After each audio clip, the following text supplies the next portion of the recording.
Ariel Show. I'm Ariel and you are amazing. Today we're going to be talking about synesthesia. For those of you who do not know what that is, it's a sensory thing where you connect the senses in a way that maybe the rest of the population doesn't. But I'll be honest, as someone who has synesthesia, I have no idea how to put this thing into words. Whenever I try to talk about it, I get so frustrated because there's no way to put this very abstract thing that exists in my brain into this literal thing. It doesn't translate. So for those of you who have synesthesia who are watching, you will probably laugh at me botching trying to explain this, and if you don't have it, you probably won't get it anyway. So I'm sorry, I'm going to do a crappy job at this, but I'm going to go for it and try anyway. So, like I said, synesthesia is where you connect senses in kind of a strange way. So some examples would be, let's say, you eat something and you see a color. Or, for example, a lot of us, when we listen to music, we will also see images to go with the music. So you're connecting, in that case, audio and visual. So those are some of the more common ones. For me, the one that is really strong, like almost overwhelming in my life, is spatial synesthesia. And this is, like I said, crazy to explain, but basically in my brain, not like I don't physically see it in my brain, but somewhere in the space in my head, almost everything, abstract concepts take up literal space, basically. I know it sounds so crazy, but so my brother and I, Benjamin, he is a year and a half younger than me. We grew up really close, kind of doing a lot of things together. And when we were like 7 or 8, 9, 10, that kind of thing, we would sit on the kitchen table and draw out the way that the numbers looked to us, the space that they took up in our head, okay? So we would start at the bottom at 1, so for both of us 1 was at the bottom, and then the numbers would twist up kind of like in this board game thing, and we would draw it out, and we would run out of papers, and we would keep going, keep drawing, and that sounds like, yeah, we're just writing down the numbers, but it wasn't like that. Like, we were trying to color the way that the numbers took place in our head, the way that they appeared, okay? Same thing with letters of the alphabet. We would argue over what color the letters were because to us it was so clear, like when this letter pops up in our mind, it's got such a specific color, and then we would like make a case for why we were correct or whatever. So those are more simple, harmless ones, but synesthesia for me, this spatial thing, is all over my life. And I wanted to say this, when I was in 12th grade, I was going through my psych textbook and it described synesthesia in this little paragraph, and it said it was a disease and it said blah blah blah what it means, and I freaked out because I knew Ben and I, had conversed about it, but I really thought that everyone in the world knew what this was, that this was part of being human, was that you saw weird things in your brain. And so I was really taken aback that it was in my little psych textbook listed as a disease, which meant that not everyone had it. So right away I'm like calling Ben like, oh my God, like did you know that we're weird? Like this is not a normal thing.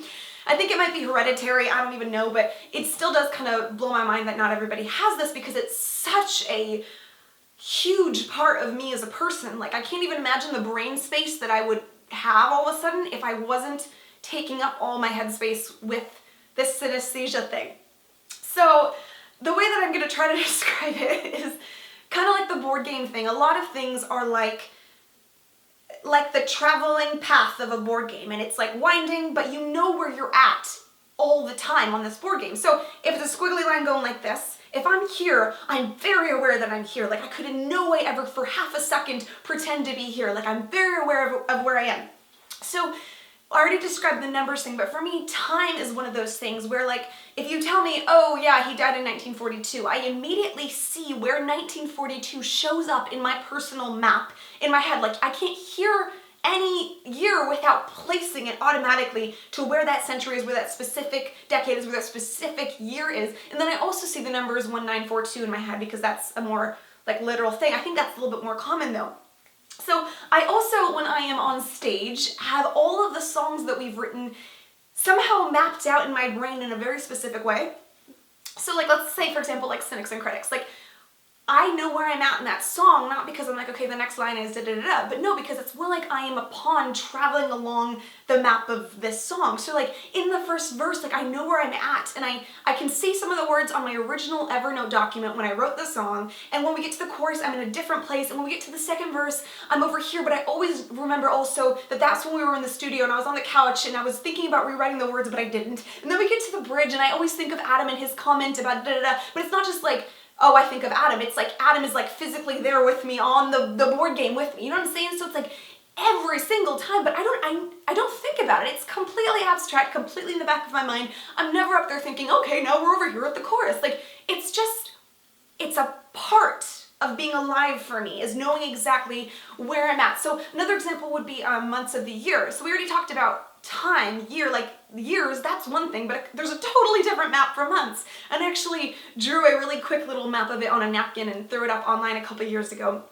because it helps me to try to actually physically map it out, to give it a little bit of clarity. So it's like an oval, and January's down here, but it's not really an up and down thing, it's more like flat, so whatever. But see, for me, I was 5, almost 6 when we moved to America, and I kind of screwed up learning the months in Swedish first, and then they didn't quite translate to English. And so I have an anchoring, for example, at September because that's my birthday. So like September is a big month, right? December is a big month, Christmas.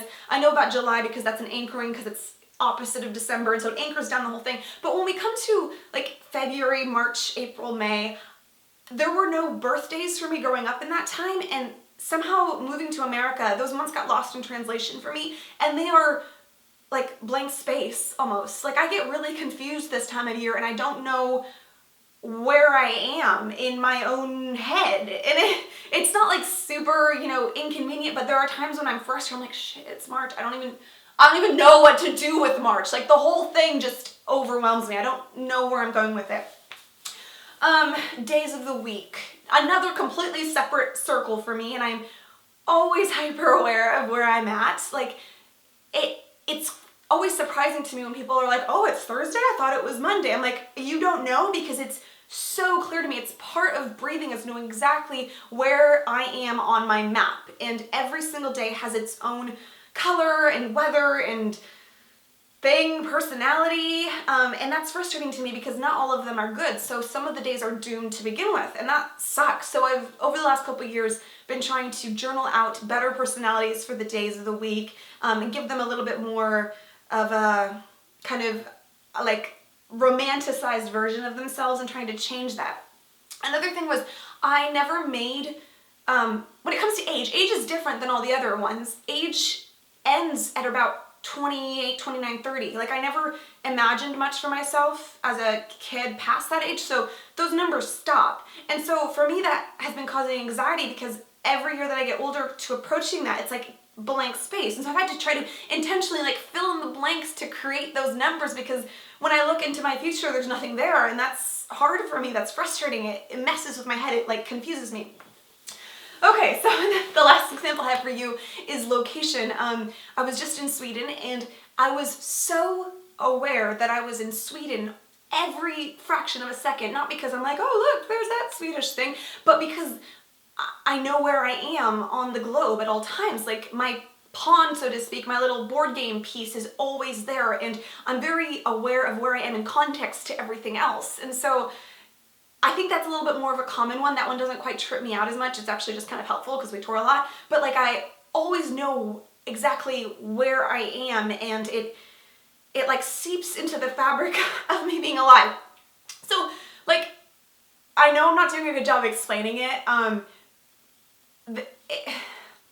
don't even know. I don't even know. But I will say that I think it's part of maybe being an artist. Like artist jobs are to connect the dots. And so I don't wish I didn't have it. I just have to keep working with it, keep managing it, and hope that I still exist when I'm 31 and there are no numbers left in my head. You know what I'm saying? So I would love to hear from you guys if this sounds crazy to you, if you get it, and if you do get it, if you have it, please leave a helpful comment. I would love to read through these and see if you guys can maybe help me explain this a little bit better, help me understand it, because I don't understand it. I just know kind of like me and my brother Ben, like our experiences. So yeah. I feel like I'm just even more confused than I was to begin with, but hopefully this was interesting for those of you at home anyway. I look forward to reading your comments, and I'll see you next week. Bye.